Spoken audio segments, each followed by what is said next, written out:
¿Qué es el libre albedrío? Bueno, es la capacidad que Dios da a los seres humanos para que puedan tomar una decisión que no sea forzada ni determinada. Pero a través de esta definición existe una historia atrás que necesita ser contada. El libre albedrío se puede observar en cuatro eh, puntos o periodos. El primero es que en el estado de inocencia con Adán y Eva, donde Adán y Eva tenían una comunión perfecta con Dios, todas las cosas que hacían era agradable ante los ojos de Dios y a la voluntad de Dios. El segundo estado, después de la caída, se le llama el estado de caída, donde nosotros como humanidad caímos junto con Adán y Eva y afectó nuestra libertad, afectando nuestros sentidos, nuestras emociones y nuestra naturaleza como tal. Por lo tanto, perdimos la capacidad de poder agradar a Dios y se nos hace ahora imposible hacerle un bien espiritual. Luego está el estado de gracia del libre albedrío. Estamos hablando todavía del libre albedrío. El estado de inocencia, el estado de caída, en la caída de Adán y Eva, y luego el estado de gracia, donde recuperamos parte del libre albedrío, porque aún poseemos, eso se llama ya cuando están en cristianismo, siendo cristianos, recuperan parte de su libertad, pero aún existe un remanente existente, aún existe un remanente en nosotros. Pero ahora sí pueden ir a Dios, pueden hacer algo que Dios le agrade, pueden orar, pueden buscar a Dios pueden buscar a Dios genuinamente, entre otras cosas. Y el cuarto punto es el estado de gloria. Es cuando Dios, que nosotros partamos de esta vida, Dios nos resucite con cuerpos glorificados y ahí no va a existir el pecado. Vamos a tener una libertad perfecta, una libertad plena para adorar a nuestro Rey. Entonces, en eso consiste el libre albedrío. En los cuatro. Es el nuevo nacimiento. El nuevo nacimiento es el poder de Dios obrando en el pecador para resucitarle, para darle vida, ya que se encontraba el pecador en muerte espiritual y esclavizado al pecado. Entonces Él le da vida para que pueda resucitar, volver a nacer, ser nueva criatura y librándole de la esclavitud del pecado.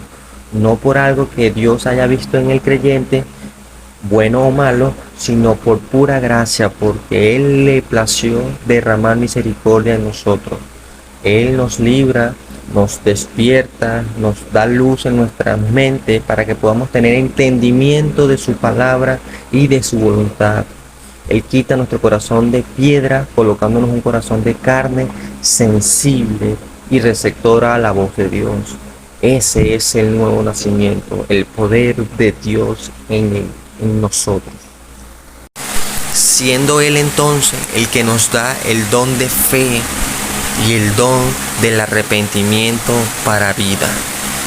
A través de ese cambio interno que produce en nosotros, ahora podemos tener la verdadera fe bíblica y el verdadero arrepentimiento que es según Dios.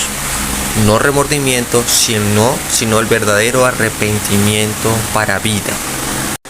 Ya que ahora Él nos permite observar la ley de Dios misma, de Él mismo, y verla y reflejarnos y ver que pecamos en cada punto de su ley. Y por lo tanto ahora nuestro deseo es arrepentirnos, porque ahora observamos lo que antes no veíamos. Ahora vemos que que hemos pecado delante del Dios santo y soberano y creador de todas las cosas. Ese es el nuevo nacimiento, que nos permite ver cómo somos, ver tal como estamos esclavizados, de modo que Dios no violenta nuestra libertad, sino que ahora la dispone para que ahora deseemos buscar su voluntad, amarle y servirle. No somos esclavos, no somos robots. Dios cambia nuestro interior para ahora desearle y poderle amar. ¿Qué es la justificación por la fe? La justificación por la fe hace referencia en que Cristo pagó la deuda total que tenía el pecador. Él en su muerte, en sangre, ha cancelado ese pago necesario para que los cristianos sean libres. Y por lo tanto, Dios mismo justifica. Esa palabra o ese término justificación hace referencia a ser libre de culpa. Es un término jurídico. Sí, hay que verlo de esa manera. Dios cuando hace su juicio va a declarar culpable o inocente. Por lo tanto, la justificación hace inocente a aquellos que han confiado en la obra de Cristo para salvación. Es un doble intercambio. El pecador intercambia con Jesucristo sus pecados, cargándolos a la cuenta de Él, y Cristo en su vida perfecta aquí en la tierra intercambia su justicia al pecador. Cristo paga, Cristo paga todo lo relacionado con el pecado del hombre, y el creyente, a través de recibir ese beneficio, recibe todas las cosas, la vida eterna y todos los beneficios que Dios promete para aquellos que han creído en Jesucristo.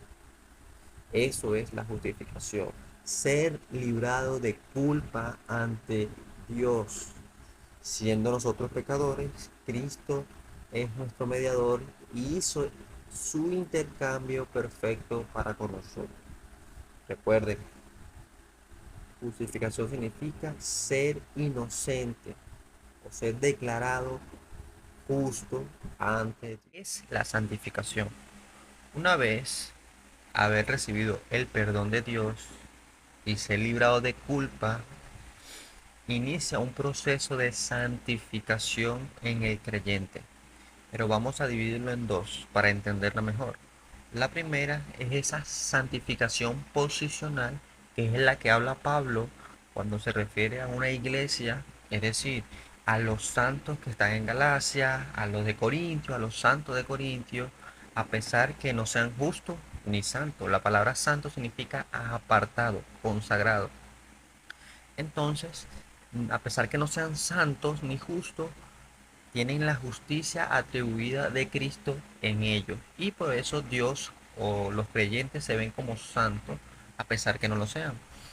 La segunda es la santificación experimental o progresiva, que una vez ellos han depositado la fe en Jesucristo, inicia ese proceso de santificación donde el espíritu está en contra de la carne está en contra del espíritu, una lucha interna constantemente. Y poco a poco el dominio del pecado se va debilitando por el poder del Espíritu Santo y la palabra de Dios. Ahora, la santificación, como dije, es progresiva porque aún queda remanente de pecado en el creyente y hasta el día que se muera. Es en la glorificación, en la muerte, cuando Dios le resucite, cuando ya no va a haber el pecado. Pero mientras estemos aquí en la tierra, vamos a experimentar nuestra maldad en cada área. Pero, a diferencia de los no creyentes, el creyente es ayudado por el Espíritu Santo en fortaleza para vencer, en entendimiento para avanzar. Dios nos ayuda a vencer nuestras debilidades, a tener dominio propio, a cada vez más parecernos a Cristo, a pesar que en este mundo no logremos en la totalidad llegar a ser perfecto, pero después de la muerte y cuando Dios nos resucite, ahí estaremos sin la presencia del pecado. Es la glorificación. La glorificación es la etapa final de nuestra salvación. Es la esperanza de todo creyente de que le veremos y reinaremos con Cristo. Es Dios librándonos en cuerpo y alma de la presencia del pecado y seremos como Cristo, a semejanza de Él.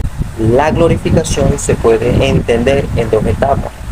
La primera es que el día que muramos y partamos de esta vida, inmediatamente iremos a la presencia de Dios.